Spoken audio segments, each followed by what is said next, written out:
డబ్బులు ఇచ్చిన వాళ్ళు ముగ్గురు చచ్చిపోయారు ఆల్రెడీ. వాళ్ళ వీడియోలన్నీ పంపించిన. అవునవును, నాకు వీడియోలు పంపించారు ఆల్రెడీ. నా దగ్గర ఆల్రెడీ ఇవి పేపర్స్ కూడా ఉన్నాయి. అవి పేపర్స్ అన్ని నాయే పంపించిన. నాయ యొక్క ఎంత అంటే 2.5 కోట్లు దాకా పంపించిన. మీ మీ మీ ఎన్ని పంపించారు? నాయ 2.5 కోట్లకు పంపించిన. 2.5 కోట్ల వరకా? ఓకే ఓకేనండి.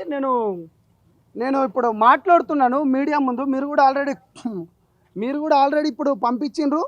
నేను ఇప్పుడు మీడియా సమావేశంలోనే ఉన్నా. డెఫినెట్గా బాధితుల పక్షాన మీ వెంబటి ఉంటాం. ఎవరైతే దొంగల పక్కన ఉంటానో వాళ్ళవి కూడా బట్టలు ఇప్పుతాం బాజాప్తగా. ఖచ్చితంగా మాకు అధిక వడ్డీ ఆశ చూపించి మాకు మోసం చేసిరు. మా బాధితులు ఎంప్లాయీలు చచ్చిపోతురు. ఆ వీడియోలు కూడా వైరల్ చేస్తున్నావు, నీకు పంపించిన. లేకుంటే వాళ్ళ ఇంటికి వచ్చి వెరిఫికేషన్ చేయండి, ఎంత డబ్బులు పెట్టిరు ఏందని మీ గీత అర్థమైపోతుంది. ఆ మీడియా వాళ్ళకి తీసుకురండి. తప్పకుండా మీడియా వాళ్ళ దగ్గరికి తీసుకొస్తాం. డీజీపీ ఆఫీస్ దగ్గర కూడా వెళ్తాం. సిబిఐకి కూడా కేసు పెడతాం. డెఫినెట్లీ ఇది అయిపోయిన తర్వాత ఇదిగో మంగళి ఒక పార్ట్స్, మధు ఒక పార్ట్స్, భీమా అనేటోడు ఒక పార్ట్స్. అచ్చా, మంగళి ఒక పార్టు,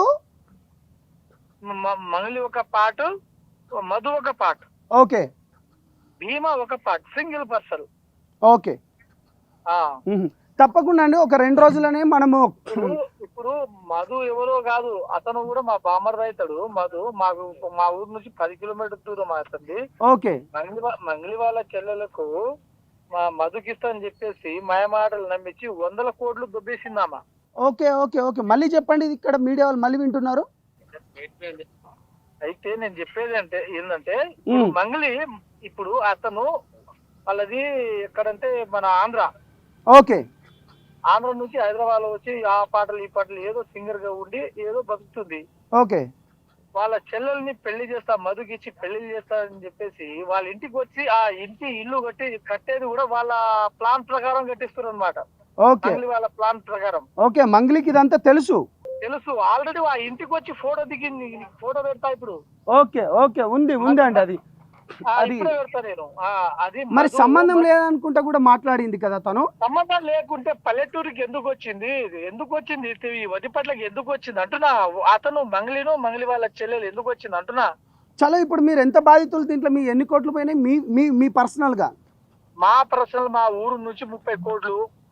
మీ ఒక్క ఊరు నుంచి 30 కోట్ల? మా ఒక్క ఊరు నాగర్దుం సాగర్ నుంచి మాది పరివేదుల పాల్దితండ పెద్దహూర మండలం నుంచి 30 కోట్లు. దయచేసి ఏ టైము ఏ తారీఖు నీకు ఆల్రెడీ రిసిప్ట్ అన్ని పంపించిన. అవును, నేను ఆన్లైన్ చేసిన పేపర్లు కూడా ఉన్నాయి.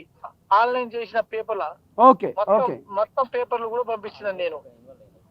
Okay okay.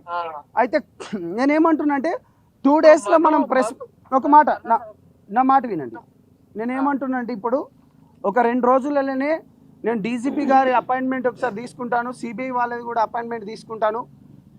మీ బాధను మొత్తం ప్రపంచానికి తెలుపుతాం.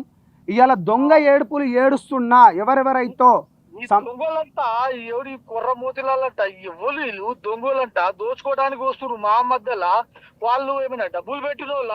డబ్బులు పెడితే మాలాగా రిసిప్ట్ ఇవ్వమని చెప్పు. నేను రిసిప్ట్ అన్ని పంపించిన కదా.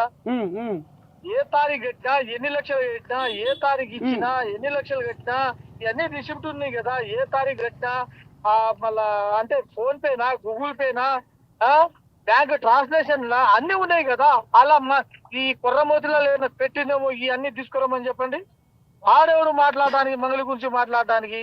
Okay okay. అయితే వాళ్ళు అంటే ఇప్పుడు వీళ్ళంతా బినామీలు. వీళ్ళంతా మంగళి సైడ్ మాట్లాడితే ఒక 20 లక్షలు 10 లక్షలు ఇస్తారేమో. నేను బంజారా సేవా సంఘం లీడర్లు అంటే ఎవరు ఓట్లు పెట్టి గెలిపించిన నీ లీడర్ కి? నీ ఇష్టానికి నువ్వు లీడర్ అయిపోయినావు. నీకు ఎవరైనా లీడర్ నిలబెట్టి నువ్వు ఏమైనా నల్గొండ జిల్లాలో నువ్వు ఏమైనా ఉద్యోగం చేస్తున్నావా, ఏం చేస్తున్నావు అని చెప్పేసి మీరు ఈ పర్సన్ గురించి కూడా నిన్న ఫోన్ మాట్లాడుతూ ఏమో అంటే ఏదో చెప్పారు. ఒకసారి మీడియాకు ముందు చెప్పగలుగుతారా? ఇప్పుడు మీడియా ముందే అతను మా ఎండి దగ్గర వచ్చి అతనే భీమా మేము డబ్బులు పెట్టిన దగ్గర వచ్చి ఎవరు లేడీస్ లో 50 మందిని తీసుకొచ్చి ఇతనే కుర్రమూతిలాల్ అనేటోడు పీపల్లి మండలం ఆయనకు అవసరమైతే ఆయన పీపల్లి మండలంలో వచ్చి మాట్లాడమని చెప్పండి. అచ్చా, ఎవరికి? కుర్రమూతిలాల్కు. ఓకే, సంతోషం అండి. ఇక మీ బాధలు అయితే మీ గురించి మేము కొట్లాడుతున్నాం.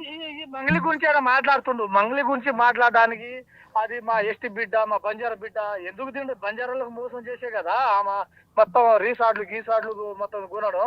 2 రోజులలోనే దాని మీకు పూర్తి ప్రెస్ మీట్ కండక్ట్ చేసి డీజీపీ సిబిఐ వాళ్ళది మొత్తం రికార్డ్ పంపియండి, నో ప్రాబ్లం. అట్లా కాదు నా మాట వినండి. ఫోటోకి డబ్బులు పెట్టాం, నా పెట్టినట్టు మాకు రిసిప్ట్ ఉంది, ఆల్ మీడియాలో చూపియండి. చలో అయితే ఒక 2 రోజులు నాకు సమయం ఇవ్వండి. ఇక్కడ పూర్తి మా వివరాలు తెలుసుకున్న తర్వాత నేను మీ దగ్గరకు వస్తానండి. ఇక ఈ మీడియా వాళ్ళని కూడా అక్కడికి కూడా తీసుకొస్తాను, మీరు కూడా ఇక్కడికి వస్తారు. కానీ నేను ఒకసారి చెప్తానండి. ఓకే. కానీ ధైర్యంగా ఉండమని చెప్పండి, ఎవరు చావద్దని చెప్పండి. లే నా మాట వినండి. మీరు ఇప్పుడు మీరు నా మాట ఒక్కొక్క మాట మీరు నా మాట వింటలేరు. నేను ఏమంటున్నానంటే ఎవరిని చనిపోవద్దని చెప్పండి, ధైర్యంగా ఉండమని చెప్పండి. ఇవాళ మీరు తండాలలో ఉన్న ఇవాళ మీ గురించే మేము కొట్లాడుతున్నాం. మీ గురించే ఇప్పుడు మంగ్లీ గారి పైన కూడా మీరు నాకు ఫోటోలు పంపించిన తర్వాత నాకు ఒకటే అనిపించింది, జాతి పేరు వాడుకున్నారు, జాతి పేరు చెప్పుకొని డబ్బులు వసూలు చేసుకున్నారు. జాతి తను ఎదుగుదల గురించి జాతిని వాడుకున్నది, తను ఎదుగుదల గురించి జాతి డబ్బులు వాడుకుంది. ఇప్పుడు దీంట్లోకి వెళ్ళి బయటపడడానికి కూడా కొంతమంది దొంగలకు డబ్బులు ఇచ్చి కూడా మళ్ళీ జాతి పేరు చెప్పుకొని బయటపడాలని చూస్తున్నారు. కానీ తనని శాశ్వతంగా బహిష్కరించేటట్టు నేను ప్లాన్ చేస్తున్నాము. బాజాబ్తా చెప్తున్నాను, ఇటువంటి దొంగలు కూడా రావద్దు అని అనుకుంటున్నాను. డెఫినెట్గా చెప్తున్నాను. ఇక నేను ప్రెస్ మీట్ కండక్ట్ చేస్తాను బ్రదర్. Thank you brother.